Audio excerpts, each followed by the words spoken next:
Hello aspirants, welcome to another session of mains 450 plus. आज हम लोग देखेंगे इंडिया मालदीव्स के रिलेशनशिप को थोड़ा डिटेल में। ओके, हम लोग न्यूज़पेपर एनालिसिस के साथ इसके काफ़ी इश्यूज डिस्कस करते आए हैं क्योंकि करंटली इसमें काफ़ी अप डाउन चल रहे हैं दोनों के रिलेशन में। ओके, बट नेबरहुड की जहाँ पे बात आती है तो वो सब हमारे लिए इंपॉर्टेंट हो जाता है। ठीक है, तो पहले तो एक बार रिवाइज कर लेते हैं कि हमने अपने डेली न्यूज़ एनालिसिस में करंट अफेयर्स में हमने क्या क्या डेवलपमेंट्स देखे हैं अब तक।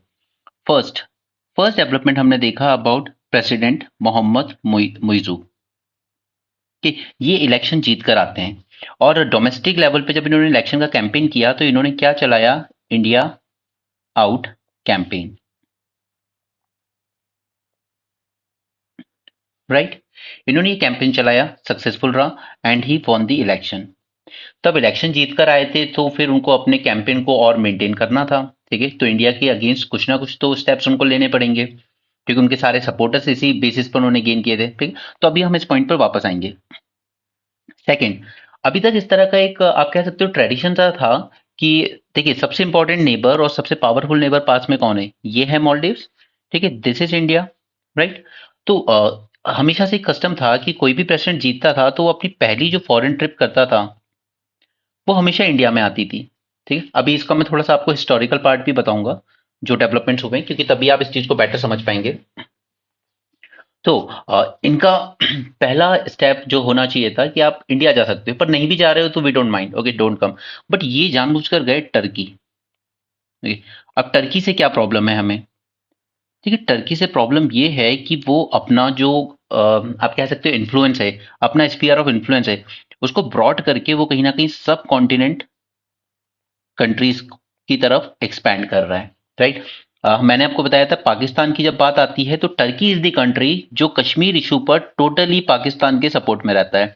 ओके, एक बॉडी है ऑर्गेनाइजेशन फॉर इस्लामिक कॉपरेशन, इसमें हर बार ये लोग एक रेजोल्यूशन पास करते हैं कश्मीर के अगेंस्ट, यानी कि इंडिया के अगेंस्ट। ओके, ऑल क्यों, क्योंकि पाकिस्तान का सपोर्ट। अब ये ऑर्गेनाइजेशन जो इस्लामिक कॉपरेशन है ना, इसमें हमेशा एक मुस्लिम मेजोरिटी कंट्री, आप कह सकते हो जिस कंट्री में भी मुस्लिम्स की अच्छी खासी पॉपुलेशन, उसको मेंबर बनाना चाहिए।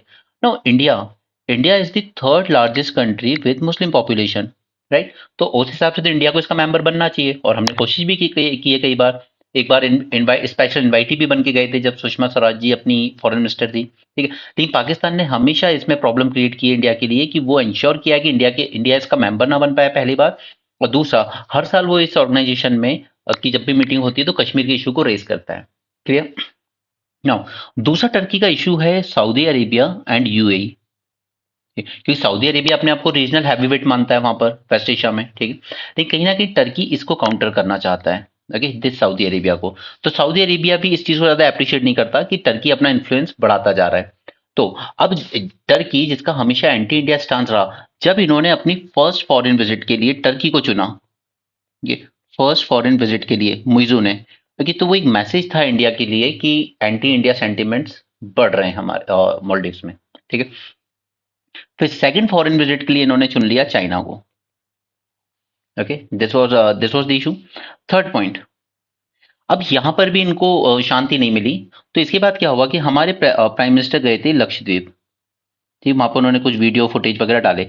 तो इनके जो डिप्टी मिनिस्टर्स थे मॉलडीव्स में, तीन मिनिस्टर्स थे, करीब तीन या चार, इन लोगों ने कुछ डेस्परेजिंग कमेंट्स कर दिए प्राइम मिनिस्टर पर।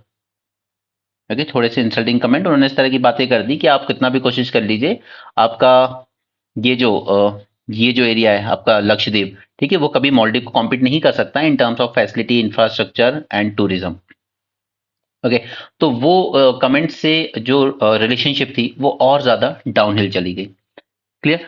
देन अब प्राइम मिनिस्टर प्रेसिडेंट बनते ही इन्होंने एक और स्टेप क्या लिया था कि यहाँ पर हमारी मॉलडीव्स में थोड़ी सी मिलिट्री प्रेजेंस रहती है। ठीक है, हमारे मिलिट्री ऑफिसर्स यहाँ पर तैनात रहते हैं हमेशा। अभी मैं आपको बताऊंगा कि इनकी सारी जो ट्रेनिंग वगैरह होती है मॉलडीव्स के भी पुलिस और मिलिट्री की, वो सब इंडिया ही करके देता है। तो हमारी जो मिलिट्री प्रेजेंस थी, तो इन लोगों ने ऑर्डर दिया मॉलडीव्स ने कि they want to expel the Indian forces from here. Okay, they asked India that please remove your military officials from here. Okay, ये बात भी हो गई।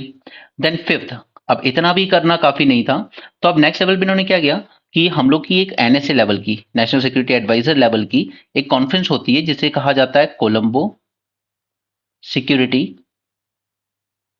Conclave, right. इसकी मीटिंग थी और ये 3 कंट्री से ही मिलके बना था हमेशा से, इन्हीं पे मेन फोकस था, India, Sri Lanka and Maldives, right. इसके आप मेंबर भी थे और बाद में मॉरिशस ने भी इसको ज्वाइन किया, ठीक, क्योंकि ये सब इसी रीजन में आते हैं। तो मालदीव्स यहाँ पर मीटिंग अटेंड करने ही नहीं आया। Okay, this was the fifth issue. Sixth issue इन्होंने क्या किया कि इंडिया का यहाँ पर एक एग्रीमेंट चलता था इनके साथ, which was already set to expire in 2024। Okay, June 24 में एक्सपायर होना था वो, बट वो क्या है कि वो ऑटोमेटिक रिन्यूएबल मोड पे रहता है कि अगर जब तक एक्सपायर टर्मिनेट ना किया जाए वो ऑटोमेटिकली रिन्यू होता रहता है। तो इन्होंने अनाउंस कर दिया that we will not renew this agreement with respect to hydrography corporation,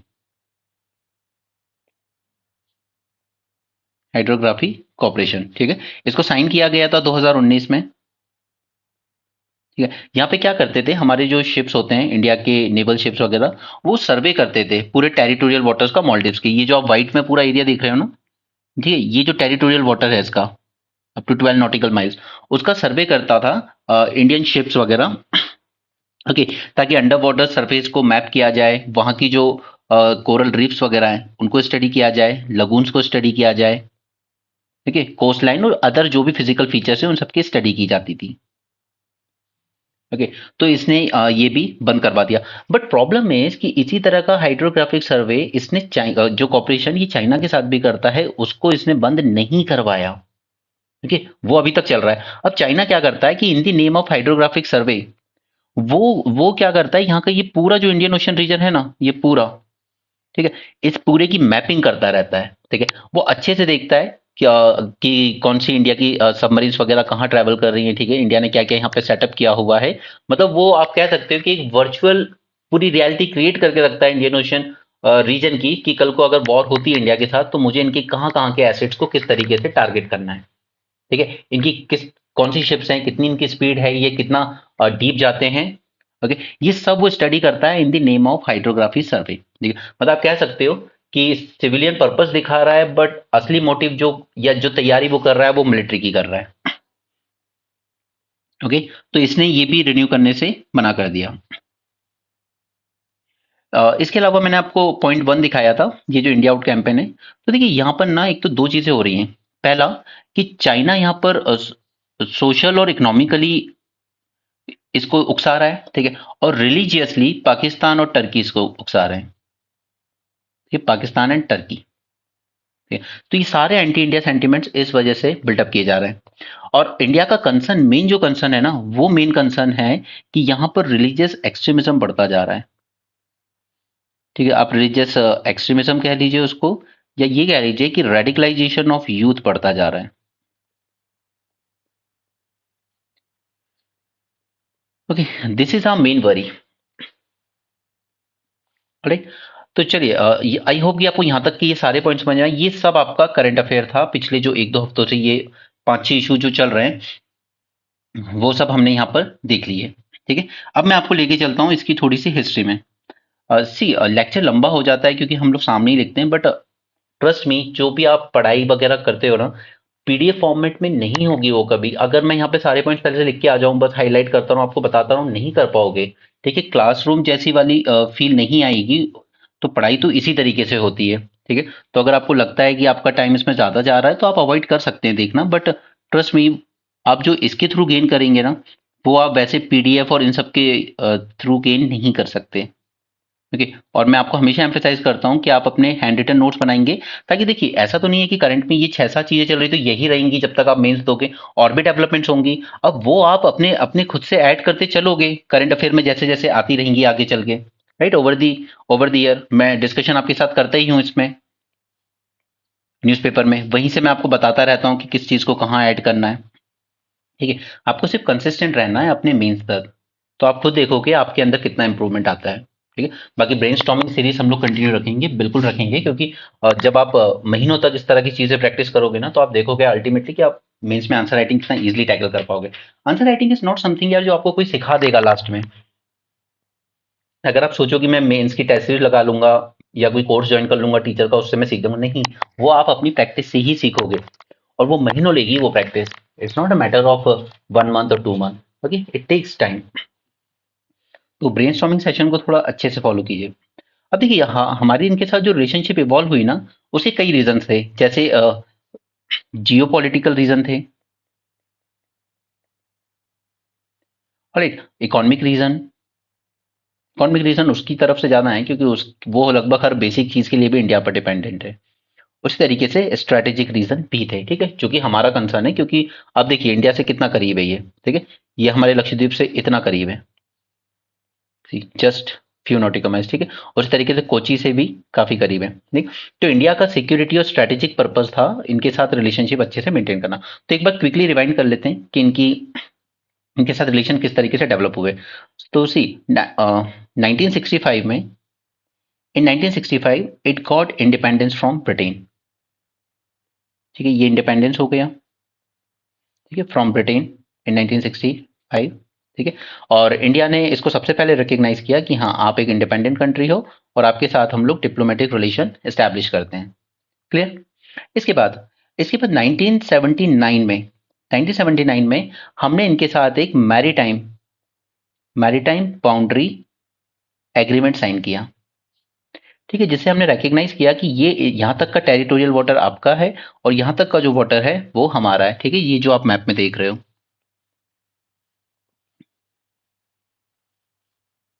कि जो आप रेड लाइन देख रहे हो ना, दिस, ये नीचे का पूरा मॉलडीव्स का वाटर, ऊपर का इंडिया का, ठीक है, ये यहाँ से शुरू होती है और यहाँ तक जाती है। इसको हमने डिवाइड किया कि ये हमारी मैरीटाइम बॉर्डर रहेगी दोनों कंट्रीज की। क्लियर। यानी कि हम यहाँ पर आपको कोई बुली नहीं कर रहे, हमने बिल्कुल इज्जत से आपके साथ एग्रीमेंट किया और आपको दिखाया कि ये आपका एरिया है, ये हमारा एरिया है। राइट। इसके बाद 1988 से शुरू होते हैं यहाँ पर पॉलिटिकल टर्बुलेंस, ठीक है। क्यों? क्योंकि यहाँ पर मॉलडीव्स में कूप अटेम्प्ट किया जाता है वहां के प्रेसिडेंट को रिप्लेस करने के लिए, ठीक। तो ये हेल्प मांगते हैं इंडिया से और इंडिया रिस्पॉन्ड भी करता है बाय यूजिंग ऑपरेशन कैक्टस, ठीक है। यहाँ पे इंडियन आर्मी मदद करती है और इस कूप को फेल करती है, ठीक है। यानी कि आप कह सकते हो कि हम लोगों ने यहाँ पर वहां के जो प्रेसिडेंट थे उनकी मदद के लिए अपनी आर्मी को भेजा, ठीक है। तो ऑब्वियस सी बात है कि यहाँ से इसकी वजह से वहां की जो मेजोरिटी पॉपुलेशन थी वो कहीं ना कहीं इंडिया से थोड़ा सा नाराज हो गई। ओके। और यहाँ पर ये जो प्रेसिडेंट थे 1988 से 2008 तक उन्होंने रूल किया, ठीक है। तो हमें 2008 तक वो इंडिया के एहसानमंद रहे और रिलेशंस बहुत अच्छे चले। आप कह सकते हो कि इंडिया फर्स्ट अप्रोच चला 2008 तक कॉन्स्टेंटली, राइट। ऑपरेशन कैक्टस को याद रखना, ठीक है। लोगों से थोड़े से स्ट्रेन हुए रिलेशन, बट वहां पे जब तक ये प्रेसिडेंट थे, I think it was Mohammed Gayoom, okay, तो तब तक रिलेशन में कोई दिक्कत नहीं आई। 2008 से क्या हुआ फिर, ठीक है? यहाँ पर ये प्रेसिडेंट अब चले गए और यहाँ पर फेस आया एक पॉलिटिकल ट्रांजिशन का। और ये होता ही है जब भी कोई एक ही रूलर 20-30 साल राज करता है, उसके बाद जब वो जाता है, ठीक है, सबको ही जाना है एक दिन, तो जब वो जाता है तो पॉलिटिकल ट्रांजिशन होता है। अब वो ट्रांजिशन या तो पीसफुल भी हो सकता है कि एक गया दूसरा प्रेसिडेंट ले लिया, या फिर कुछ टर्ब्यूलेंस भी कॉज कर सकता है। इसलिए India has been very lucky कि नेहरू जी 17 साल रहे, इंदिरा जी भी आई थिंक मतलब विद ब्रेक वो भी 15-16 साल रही, ठीक है। नहीं फिर भी हमारे यहाँ पीसफुल ट्रांजिशन होता रहा, एक प्राइम मिनिस्टर जाता है दूसरा आ जाता है, ठीक है। देखिए इनके यहाँ क्या हुआ, अब जब वहां से मोहम्मद गयूम चले गए तो यहाँ पे बनते हैं प्रेसिडेंट मोहम्मद नशीद, ठीक है। अब वो भी 20-30 साल से देख रहे थे इंडिया का रोल, तो वो कहीं ना कहीं जानते थे कि इंडिया का सपोर्ट बहुत जरूरी है, मेरी खुद की कुर्सी बचाने के लिए भी जरूरी है, ओके। तो इन्होंने भी इंडिया के साथ अच्छे रिलेशन रखे, और इंडिया ने भी इनको पूरा सपोर्ट किया। इनके टाइम पर इंडिया ने काफ़ी सारे इंफ्रास्ट्रक्चर प्रोजेक्ट्स में इन्वेस्ट किया। हमने वहाँ पर एयरपोर्ट्स बनाए, हमने हॉस्पिटल्स बनाए, हमने स्कूल्स बनाए, वहाँ की पुलिस को ट्रेनिंग दी, वहाँ की आर्मी को ट्रेन करते हैं अपने यहाँ पर, ठीक है, स्कॉलरशिप देते हैं वहाँ के बच्चों को। ये सारे रिलेशन बहुत अच्छे चल रहे थे, ठीक है। फिर इसी तरीके से हमारा एक बहुत फेमस इंफ्रास्ट्रक्चर प्रोजेक्ट चल रहा था, जीएमआर ग्रुप वहां पर माले एयरपोर्ट बना रहा था,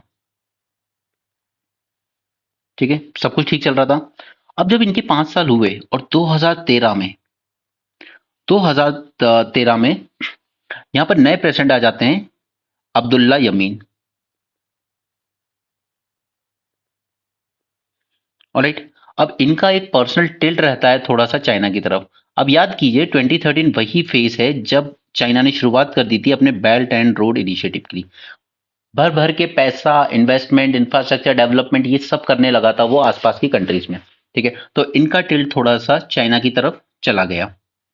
clear, belt and road initiative को ज्वाइन भी कर लिया। अब इंडिया के इतने करीब कोई ऐसी कंट्री जो बहुत जल्दी से दबाव में आ जाती है किसी के, ठीक है, यहाँ के प्रेसिडेंट्स को कंट्रोल करना कोई ज्यादा बड़ी बात नहीं है किसी कंट्री के लिए, स्पेशली अगर आपके पास पैसा है तो। ठीक है, तो ये इंडिया की टेंशन थोड़ा सा बढ़ाने लगा। ठीक है, फिर ये भी चले गए और 2018 में आ गए यहाँ पर फिर से इलेक्शन में, दैट इज मोहम्मद सोले, कि मोहम्मद सोली। ठीक है, फिर से एक शिफ्ट देखने को मिला। ठीक है, बेल्ट एंड रोड इनिशिएटिव में प्रॉब्लम्स देखने को मिली काफी सारी, और यहाँ पर फिर से एक शिफ्ट देखने को मिलता है इंडिया की तरफ, प्रेसिडेंट सोले की तरफ। और ये अक्यूज भी किया गया यहाँ पर कि ये जो डेमोक्रेटिक इलेक्शन हुए ना, ये फेयर नहीं हुआ है, इंडिया की एजेंसीज ने और इंडियन गवर्नमेंट ने यहाँ पर इंटरफेयर किया है। ठीक है, कि सोले को बनाने के लिए इंडिया ने इंटरफेयर करा है हमारे इलेक्शंस में। ठीक है, और इसी की वजह से 2023 में जब दोबारा इलेक्शंस आए, तो जो अपोजिशन में बैठा हुआ आदमी था मोहम्मद मुइजू, उसने क्या कैंपेन चलाया कि इंडिया जो है वो हमारे यहाँ पर पॉलिटिकल इंटरफेरेंस करता है, ओके, हमारे इलेक्शंस को मैनिपुलेट करता है, और उसने चलाया कि इंडिया आउट कैंपेन। ओके, काफी फेक प्रोपेगेंडा भी स्प्रेड किया और काफी सारा रेडिकलाइजेशन को भी बढ़ावा दिया। अब यार एक चीज और नोटिस कीजिए, 2018 से 2023 के बीच का दौर, ठीक है, 2019 में इंडिया में बीजेपी गवर्नमेंट दोबारा जीत के आती है। अब इसके बाद से क्या हो रहा है, इंडिया में काफी सारी चीजें ऐसी हुई जिसने एक इमेज बनाई अपने नेबरहुड में कि इंडिया में काइंड ऑफ माइनॉरिटी का सब्जुगेशन होता है, स्पेशली दी मुस्लिम्स। ठीक है, जैसे हम लोग सीए लेके आए, सिटीजनशिप अमेंडमेंट एक्ट, ठीक है, उसमें हमने क्या किया कि जो 3 कंट्रीज हैं, पाकिस्तान, अफगानिस्तान, बांग्लादेश, इनसे आने वाले नॉन मुस्लिम्स को हम अपने यहाँ की सिटीजनशिप देंगे। ठीक है, एक वो इशू आया। दूसरा, काफी ज्यादा सोशल मीडिया के थ्रू या हमारे खुद के मिनिस्टर्स के उलझुल स्टेटमेंट से, जैसे हमारे खुद के सेंट्रल मिनिस्टर ने यहाँ दिल्ली में नारे लगवा दिए कि गोली मारो सालों को, ठीक है, इस तरह की चीजें। और फिर ये बुलडोजर टाइप की चीजें, ये सब ट्विटर पे बहुत ज्यादा पब्लिश होने लगी। ठीक है, और इन कंट्रीज में जो लीडर्स थे, मुस्लिम लीडर्स, वो सब ये दिखाने लगे कि देखिए इंडिया जो है वो पूरी तरीके से एंटी मुस्लिम है, एंटी इस्लाम है, इस तरह का एटीट्यूड डेवलप करने लगे। उससे क्या हुआ, ये सारी चीजें हाईलाइट करके इन्होंने अपने जो यूथ थे, जो वोटर्स थे, उनको रेडिकलाइज करना शुरू कर दिया।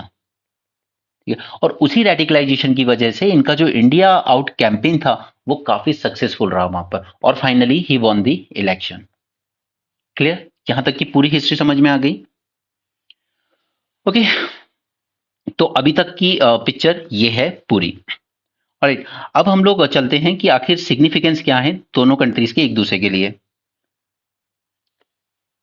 अब देखिए, अब पहले तो मैं एक पॉइंट और यहाँ पे हाईलाइट कर देता हूँ, जो हमने हाइड्रोग्राफी वाला देखा। ठीक है, हमने इंडिया के कंटेक्स्ट में तो देख लिया, बट यही कंसर्न इंडिया का चाइना के कंटेक्स्ट में भी रहता है कि चाइना भी यहाँ पर अपना जो मैराइन सर्वे है, मैराइन या फिर आप कह लीजिए कि सी बेड सर्वे, ठीक है, रिसोर्सेज वगैरह ढूंढने के लिए सर्वे करता रहता है, ये इसको ना काफी ज्यादा स्ट्रैटेजिक पर्पस के लिए यूज करता है, जैसा कि मैंने आपको बताया। ठीक है, वो कहता है ये तो हमारा ओशियनोग्राफिक रिसर्च प्रोग्राम है। ठीक है, और ये जो हमारी शिप्स वगैरह हैं, these are nothing but these are scientific research vessel। अब याद कीजिए कि एक बार श्रीलंका को भी हमने यही चीज कही थी कि ये चाइना की जो शिप्स हैं, सबमरीन, ये यहाँ पे डॉक क्यों कर रही हैं आपके पोर्ट पे, ठीक है, इंडिया के इतना करीब। तो इंडिया ने भी, श्रीलंका ने भी यही रीजन दिया था कि these are scientific research vessel, जबकि इंडिया ने कहा था no, these are proper military ships of China. ठीक है, तो ये श्रीलंका के साथ भी इशू हुआ था और यहाँ पर इनके साथ भी होता है। ठीक है, पर्टिकुलरली इसकी एक शिप्स की एक क्लास मानी जाती है जिसको कहा जाता है, नाम याद नहीं रखना है आपको, शीयान क्लास करके। ठीक है, और ये जो होती हैं ये कहते हैं कि हम तो सर्वे वैसल हैं, ठीक है, बट एग्जैक्टली ये काम क्या करती हैं, ये इंटेलिजेंस कलेक्शन का काम करती हैं। ठीक है, आप कह लीजिए इंटेलिजेंस या फिर सर्विलेंस, जासूसी वगैरह का, या फिर रिकॉनिसेंस। ठीक है, एक ही बात है। ठीक है, ये रेगुलर डिप्लॉय करता रहता है पूरे इंडियन ओशन रीजन में चाइना। ठीक है, तो आपने हाइड्रोग्राफिक सर्वे इंडिया के साथ खत्म करवा दिया, बट यहाँ इनके साथ नहीं किया आपने। ठीक है, तो ये दोनों चीज मैंने आपको रिलेट करके बता दी एक साथ। ओके, चलिए इंपॉर्टेंस देख लेते हैं कि आखिर इंपॉर्टेंस क्या है दोनों की एक दूसरे के लिए।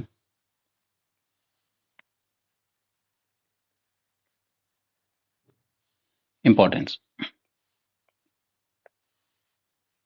प्लीज़ अगर आपको लेक्चर पसंद आता है ना, एटलीस्ट उसको लाइक करके जरूर जाया करो, और अगर हो सकता है तो कमेंट जरूर दिया करो अपना। उससे बस इतना होता है कि at least I get a fair idea कि कितने लोग उसको देख रहे हैं, कितने लोगों को पसंद आ रहा है।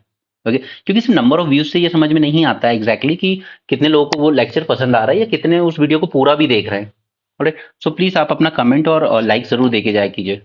उसमें कुछ मिल नहीं रहा है, दी ओनली थिंग इज कि वो एक आइडिया देता है कि ये जो मेहनत कर रहे हैं वो वर्थ है या नहीं। ऑलराइट, तो पहले तो इनकी प्रॉक्सिमिटी की बात कर लेते हैं। तो हार्डली 70 नॉटिकल माइल्स का डिस्टेंस है फ्रॉम आर मिनिकॉय आइलैंड। ठीक है, मॉलडीव्स का मिनिकॉय आइलैंड से हार्डली 70 नॉटिकल माइल्स का डिस्टेंस है। और अगर हम मेनलैंड से बात करें, हमारी जो वेस्टर्न कोस्ट है केरल में, तो वहां से इसका डिस्टेंस हार्डली 300 नॉटिकल माइल्स है। ठीक है, और फिर इसकी जो स्ट्रेटेजिक लोकेशन है, वो लोकेशन लाई करती है at the intersection of commercial sea lane. ठीक है, जहां से पूरा वर्ल्ड का ट्रेड पास होता है, इंडिया का भी ट्रेड पास होता है। तो आप ये कह सकते हो कि एक तरह की इसकी जो लोकेशन है ना, वो वैसी है जैसे टोल प्लाजा होता है। ठीक है, जहां से आपको गुजरना ही गुजरना है, तो हम ऐसा नेबर अफोर्ड नहीं कर सकते इतनी स्ट्रेटेजिक लोकेशन पे जो एंटी इंडिया हो। क्लियर। नेक्स्ट इज कि कहीं ना कहीं मॉलडीव्स का ओवरऑल पिछले कुछ एक डेकेड से 2013 से, जब से बेल्ट एंड रोड इनिशिएटिव चालू हुआ है, चाइना की तरफ इसका टिल्ट बढ़ा है। ओके, ओवरऑल भी बढ़ा है। आप एक दो साल पीछे जाएंगे ना, तो चाइना यहाँ पे लार्जेस्ट टूरिस्ट भी भेजता था। ठीक है, कोविड के बाद थोड़ा सा कम हुआ है, और रशियंस भी बहुत आ गए और इंडिया भी नंबर वन पोजीशन पे, बट वो तो चेंज होता रहता है, वो ऐसे कोई बड़ी बात नहीं है। ठीक है, और ये भी मैंने आपको समझाया था कि चाइना ना यहाँ पे अपनी जो स्टेट गवर्नमेंट के एम्प्लॉयज हैं, मतलब उनके स्टेट एम्प्लॉयज, ठीक है, पब्लिक सेक्टर में जो काम करते हैं, बैंकिंग सेक्टर में जो करते हैं गवर्नमेंट के अंडर में, उनको जानबूझकर जैसे आप कहते हो कि एक ट्रिप स्पॉन्सर की है गवर्नमेंट की तरफ से। ठीक है, तो वो प्रॉपर ट्रिप स्पॉन्सर करता था कि मॉलडीव्स भेजा जा रहा है, आपको छुट्टियों पे जाना है तो जा सकते हो। ठीक, सरकार खर्चा उठाती थी, बट वो एक्चुअली स्टेप क्या होता था, वो होता था चाइना की सॉफ्ट डिप्लोमेसी का पार्ट। कि देखिए आपकी पूरी इकोनॉमी किस पे डिपेंडेंट है, टूरिज्म पे। और चाइना से देखिए टूरिस्ट आते हैं तो आपकी पूरी इकोनॉमी को एक बूस्ट मिलता है, और ये टूरिस्ट भेज कौन रहा है, खुद चाइनीज गवर्नमेंट। ओके, नाउ इसके अलावा अब बाकी वो सब बोल बच्चन आप खुद लिख लोगे, that we share ethnic, linguistic, cultural, religious and commercial ties and so on. ठीक है, दोनों दोनों फाउंडिंग मेंबर्स हैं सार्क के, फाउंडिंग मेंबर्स ऑफ सार्क, जो कि अभी डॉर्मेंट हुआ पड़ा है। राइट, उसी तरह सार्क के अंडर में हमने साइन किया था साउथ एशिया एफटीए, तो उसके भी मेंबर हैं। फिर हम लोग कई मल्टीलैटरल फोरम्स जैसे यूएन हो गया, कॉमनवेल्थ की मेंबर हैं, क्योंकि दोनों पे ब्रिटेन ने ही रूल किया एक टाइम पर। ठीक है, कॉमनवेल्थ हो गया, नॉन अलाइन मूवमेंट उसके भी पार्ट है हम लोग। ओके, इसके अलावा आप याद कीजिए कि प्राइम मिनिस्टर ने एक टर्म कॉइन किया था, सागर इनिशिएटिव। ओके, सागर मतलब security and growth for all in the region and neighbourhood first policy. तो ये इंडिया की इन दोनों स्टेप्स का भी सबसे इंपॉर्टेंट पिलर में से एक है, नेबरहुड फर्स्ट पॉलिसी। राइट, उसी तरीके से हमने इनके साथ कुछ टेक्निकल एग्रीमेंट साइन किए थे, स्पेशली फॉर वाइट शिपिंग। अब ये वाइट शिपिंग टर्म क्या होता है, बस ये समझाना था, इसलिए इस पॉइंट को लिया, बाकी इतना कोई इंपॉर्टेंट पॉइंट नहीं है। वाइट शिपिंग, देखिए वाइट शिपिंग का मतलब ये होता है कि हमारे जो भी commercial and non military vessels हैं, कमर्शियल एंड नॉन मिलिट्री, ठीक है, इनका ये आने जाना और इन सब की इंफॉर्मेशन जो हम लोग शेयर करते हैं ना, उसको कहते हैं वाइट शिपिंग एग्रीमेंट। ऑलराइट, इसके बाद हम लोग मिलिट्री एक्सरसाइज भी कंडक्ट करते हैं आपस में, जिसमें से एक का नाम है एक्यूवेरिन। ऑलराइट, इसके अलावा बाकी चीजें आप लोग खुद से भी लिख सकते हो, जैसे कि हमने यहाँ पर एक इंदिरा गांधी हॉस्पिटल बनाया हुआ है इनके लिए। ठीक है, हम लोग एजुकेशन में कॉपरेशन करते हैं एंड काफ़ी सारी स्कॉलरशिप प्रोवाइड करते हैं इनके लोगों को। ठीक है, उसके बाद इंफ्रास्ट्रक्चर में भी हमने इन्वेस्ट कर रखा है, चाहे वो एयरपोर्ट्स हों, पोर्ट्स हों एंड सो ऑन। ठीक है, पिछले कुछ टाइम से चीज़ें बिगड़ी हैं, वो बात अलग है। ओके, उसके बाद इनके यहाँ पर एक बार ड्रिंकिंग वाटर सप्लाई का प्लांट फेल हो गया था। ठीक है, तो इंडिया ने ही रिस्पॉन्ड किया था विद मिशन ऑपरेशन नीर। ठीक है, इसको आप मेंशन कर सकते हो कि हमेशा वाई, चाहे ये कितना भी चाइना की तरफ टिल्ट कर ले, बट अपनी लोकेशन तो चेंज नहीं कर सकता, जोग्राफिक लोकेशन। ठीक है, तो India will always be the first responder in crisis. ठीक है, ऑलवेज, चाहे ये कैसा भी एटीट्यूड रख ले, लेकिन अगर कोई प्रॉब्लम आएगी तो पहला रिस्पॉन्डर इसके लिए सिर्फ इंडिया ही हो सकता है, चाइना नहीं हो सकता, उसका डिस्टेंस बहुत ज्यादा है। ऑलराइट, तो ये तो देख लिए हमने इंपॉर्टेंस। अब देख लेते हैं थोड़े से कंसर्न्स। इंडिया के कंसर्न्स क्या हैं? एकदम अगर सोचोगे नॉर्मली तो अपने आप से समझ जाओगे। सबसे पहला कंसर्न, अभी चाइना पे जंप मत करना सीधे, वो ठीक है, चाइना आजकल हर जगह कंसर्न है, हर कंट्री के लिए, ठीक है। सबसे पहला हमारा कंसर्न है यहाँ की पॉलिटिकल इंस्टेबिलिटी,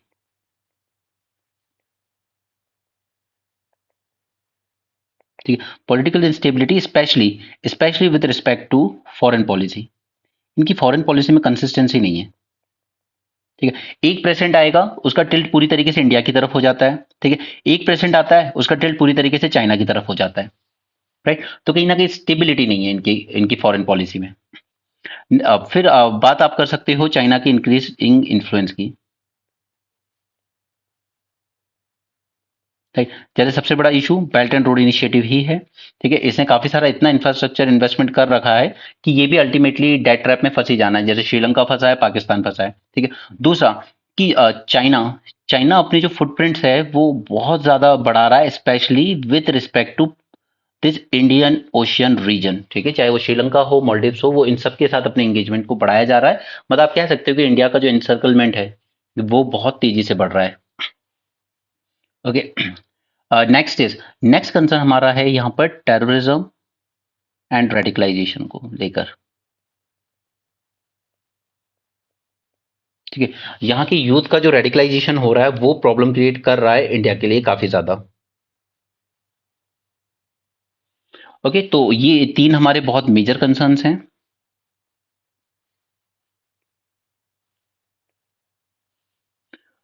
ऑलराइट, फोर्थ हमारा कंसर्न है कि हमारे जो ये यहाँ से जो ट्रेड आता है पूरा, इस ट्रेड रूट को सेफगार्ड करना इज वन कंसर्न। क्योंकि जिस तरीके से चाइना ने पाकिस्तान श्रीलंका में पोर्ट अपने अंडर में ले लिए हैं, जिबूती मैंने आपको बताया था वहां पर भी उसका एक पोर्ट है, तो वो यहाँ पर भी कर सकता है, बिकॉज आपको पता है कि इंडिया अपना 80% जो एनर्जी सोर्सेज है वो क्या करता है, इंपोर्ट करता है, ठीक है। तो हमारे लिए बहुत ज्यादा क्रूशियल हो जाता है ये सब। नेक्स्ट इज नेक्स्ट, अच्छा मैं आपको सिग्निफिकेंस में ना इसकी इंपॉर्टेंस में एक चीज और बताना भूल गया था कि इवन मॉलडीव्स अपनी जो एसेंशियल कमोडिटीज है ना उसके लिए भी इंडिया पर ही डिपेंडेंट है, इसकी बेसिक नीड्स जो हैं, ठीक है। उसके पास ऐसा कोई लैंड एरिया नहीं है कि वो अपनी फ्रूट्स वेजिटेबल्स जैसी चीजें ग्रो कर लेगा, ठीक है। चाहे वो स्पाइसेस हो, फ्रूट्स एंड वेजिटेबल्स हो, इवन मेडिसिन हो, ठीक है। ये सब के लिए वो अल्टीमेटली डिपेंडेंट इंडिया पर ही है, ठीक है। एजुकेशन की बात हम लोग कर चुके हैं। ओके, इसके अलावा काफी सारी इकोनॉमिक एड के लिए भी इंडिया पे डिपेंडेंट हुआ करता था पहले, अब तो चाइना उसको झोली भर के देता है तो उसको जरूरत नहीं पड़ती, ठीक है। काफी सारी लाइन ऑफ क्रेडिट वगैरह इंडिया ने पहले एक्सटेंड की है इनको। लाइन ऑफ क्रेडिट का मतलब होता है चीप लोन, ठीक है, कम इंटरेस्ट पर लोन, या कई बार इंटरेस्ट फ्री लोन भी दे दिए जाते थे। ओके, नेक्स्ट, मॉलडीव्स इंडिया पे डिपेंडेंट रहा है पहले भी डिजास्टर रिलीफ के लिए भी, ठीक है। मैंने एग्जांपल आपको दिखाया ऑपरेशन नीर वाला कि पानी पीने तक के लिए वो इंडिया पर ही डिपेंडेंट रहा है। क्लियर? नाउ अब देखिए, जब ये चाइना चैलेंज की बात आ रही है ना तो इसको आप दो कैटेगरी में डिवाइड कर सकते हो, ठीक है। एक तो है ये जो इकोनॉमिक एंड इंफ्रास्ट्रक्चर वाला चैलेंज है चाइना की तरफ से, ठीक है। काफी हैवी इन्वेस्टमेंट कर रहा है यहाँ पर, और उसके साथ ही इसकी जो डेट ट्रैप डिप्लोमेसी है, क्योंकि अगर मालदीव्स भी इसके डेट ट्रैप डिप्लोमेसी में फंसा तो ज्यादा प्रॉब्लम होगी, ठीक है। श्रीलंका को निकालने में इंडिया को काफी दिक्कत हुई है, ठीक है। हमने खुद भी काफी बिलियंस ऑफ डॉलर दिए, काफी सारे आईएमएफ से भी दिलवाए, ठीक है। क्योंकि हम उसको फॉल भी तो नहीं होने दे सकते ना, क्योंकि वो हमारे इतना क्लोज है नेबर में।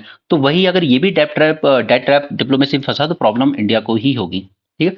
उसी तरह का मिलिट्री इन्फ्लुएंस में भी आप वही सब लिख सकते हो कि ये जो एक्सपैंड कर रहा है अपने फुटप्रिंट, नेवल फुटप्रिंट, ठीक है, इंडियन ओशन रीजन में, वो हमारे लिए एक कंसर्न बन सकता है। तो आप इसको दो हेड में डिवाइड करके लिखना तो आपका आंसर थोड़ा ज्यादा बेटर दिखेगा, ठीक है। और टेररिज्म एंड इसमें जब हमने बात की तो इसको भी आप दो हेडिंग्स में डिवाइड कर सकते हो, जैसे एक तो है नॉन ट्रेडिशनल थ्रेट,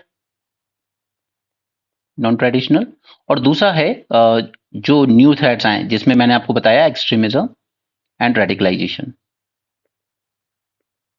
ठीक है। नॉन नॉन ट्रेडिशनल में क्या है, जैसे नॉन ट्रेडिशनल में क्या है, पायरेसी, इस एरिया में जो पायरेट्स वगैरह एक्टिव रहते हैं, ठीक है। टेररिज्म जो यहाँ पे बढ़ता जा रहा है, अलकायदा ने कुछ कुछ अपने फुटप्रिंट यहाँ पे डेवलप किए हैं, ठीक है। उसी तरीके से यहाँ से काफी सारा ड्रग भी ट्रैफिक किया जाता है, ठीक है। हमारे गोवा में मिलेगा आपको, मतलब पूरी वेस्टर्न कोस्ट पे आपको मिल जाएगा, ठीक है। उसी तरीके से एक्सट्रीमिज्म और रेडिकलाइजेशन में आता है, तो यहाँ पर वही है कि जो आइडियोलॉजी प्रोपोगेट कर रहा है, ठीक है, स्पेशली पाकिस्तान एंड टर्की, ठीक है।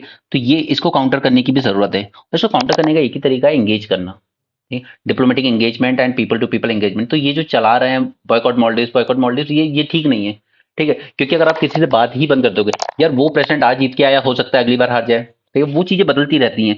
लेकिन अगर आपने इस तरह की चीजें चलाई तो वो रिलेशंस को काफी डाउनहिल लिए जाती हैं। और इसी से रिलेटेड मैंने आपके साथ एक चीज और डिस्कस की थी न्यूज़पेपर में, कि हमारी जो सोशल मीडिया इन्फ्लुएंस है, ठीक है, ये सोशल मीडिया इन्फ्लुएंस हमारी जो ऑफिशियल लाइन होती है डिप्लोमेटिक, उसके काउंटर में जाता है। जैसे हमने इसराइल और पैलेस्टीन वॉर पे हमने कोई क्लियर स्टैंड नहीं लिया, ठीक है। हमने सिर्फ यही कहा कि टू स्टेट सॉल्यूशन ही एक इसका सॉल्यूशन है। बट ट्विटर पे बहुत चला ये राइटिस्ट लोगों की तरफ से, या इवन आप कह लीजिए कि डायरेक्टली गवर्नमेंट स्पॉन्सर्ड सपोर्ट के थ्रू भी, कि we stand with Israel, we stand with Putin and so on, ठीक है। जबकि इंडिया का जो ऑफिशियल डिप्लोमेटिक स्टैंड है उसके जस्ट काउंटर जाता है। तो ऐसे में क्या होता है कि उन कंट्रीज में इंडिया के अगेंस्ट हेट्रेड बढ़ती है। फिर वो जो डिप्लोमेसी से हम लोग चलना चाहते हैं, वो चीज उतनी इजी नहीं हो पाती है, राइट। तो ये जो सोशल मीडिया, आपको इस तरह का मेंस में क्वेश्चन मिल सकता है कल को, कि ये सोशल मीडिया की इन्फ्लुएंस हमारी जो फॉरेन पॉलिसी है उसको चैलेंज कर रहे हैं।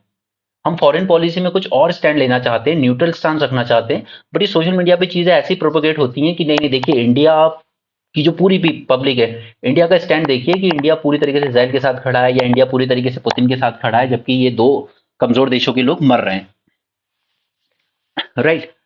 इसके अलावा और क्या कंसर्न हो सकते हैं इंडिया के, तो कुछ कंसर्न हो सकते हैं जैसे एनवायरनमेंट और क्लाइमेट से रिलेटेड, ठीक है। एनवायरनमेंट एंड क्लाइमेट से रिलेटेड चेंजेस हो कंसर्न हो सकते हैं इंडिया के। जैसे for example there is a rising sea level, ठीक है। राइजिंग राइजिंग सी लेवल, तो ऑब्वियसली बात है, ये राइजिंग सी लेवल वगैरह होगा तो फिर आप इसको कह सकते हो कि क्लाइमेट रेफ्यूजीज कहाँ जाएंगे, सबसे पास में जो कंट्री होगी वहीं आएंगे, और वो इंडिया ही है, ठीक है। तो फिर जैसे बांग्लादेश से लोग माइग्रेट होकर इंडिया में आ रहे हैं, ठीक है, म्यांमार से आ रहे हैं, इस तरह की चीजें और बढ़ेंगी। तो ये भी हमारा एक कंसर्न है कि हम लोग क्लाइमेट पर कॉपरेट करें, क्योंकि ये जो मॉलडीव्स है ना, it is highly vulnerable. Climate disaster में सबसे वल्नरेबल अगर कोई चीज है तो यही है। ओके, तो ये हमने कुछ पॉइंट्स देख लिए कंसर्न्स के बारे में। अब कुछ पॉइंट, बेसिक पॉइंट्स सोच लेते हैं, ठीक है, कि हमें क्या स्टेप्स लेने की जरूरत है इन चैलेंजेस को हैंडल टैकल करने के लिए।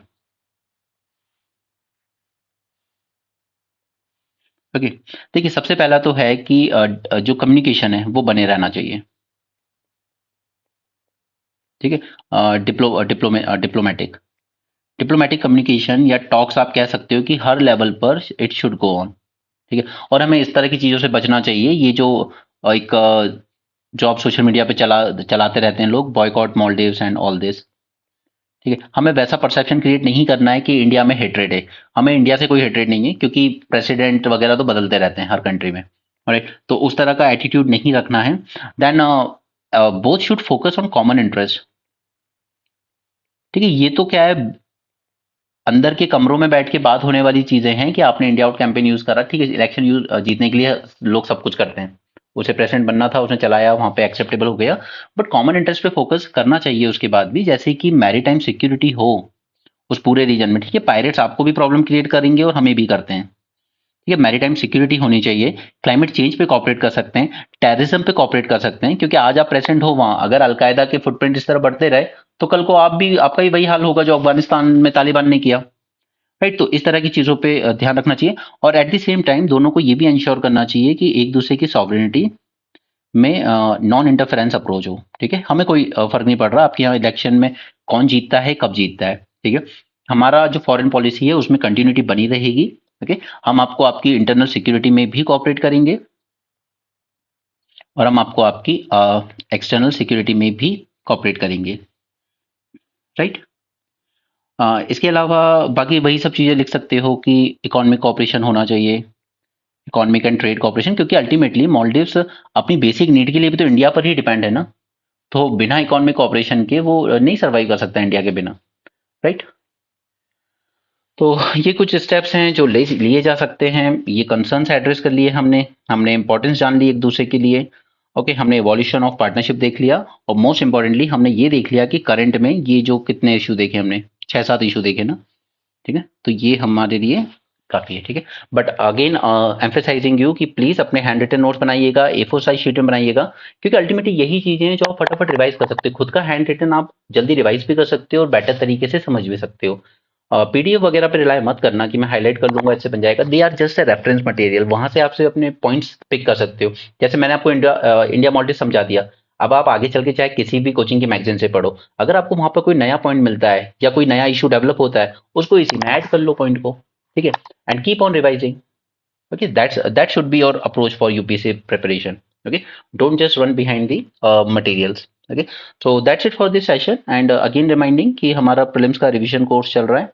अगर आपको क्वालिटी पसंद आ रही हो तो आप जरूर ज्वाइन करें। दैट इज हम लोग उसमें स्टैटिक करंट लिंकेज करके पढ़ते हैं। ठीक है, क्योंकि लास्ट ईयर भी हमने देखा था around 45 questions were directly from current affairs के डायरेक्टली, एंड इवन जो बाकी के 55 भी बच गए, they were indirectly source from the current affair itself, और फिर उसका बैकग्राउंड करके आपको स्टैटिक से क्वेश्चन पूछा गया था। ओके, तो प्रीलिम्स कोर्स में हम लोग करंट स्टैटिक का लिंकेज करके ही पढ़ते हैं, और जो करंट अफेयर डायरेक्टली है, जो डायरेक्टली आ सकता है, जैसे हमने वैकल डांस वगैरह देखा था, डीएनए वगैरह का देखा था। ठीक है, तो इस तरह के क्वेश्चन डायरेक्टली हमें हैंडल करने हैं। ऑलराइट, तो आप अगर चाहें तो आप कोर्स ज्वाइन कर सकते हैं। Cost was 3000 till prelims. Okay, so thanks for this session. I hope you enjoyed the lecture, and please do give a like and your comment, but only just like only if you genuinely think that this lecture was helpful to you. Okay, not just for sake of it. Okay, so that's it for this session. Thanks for joining. Have a great day and keep learning.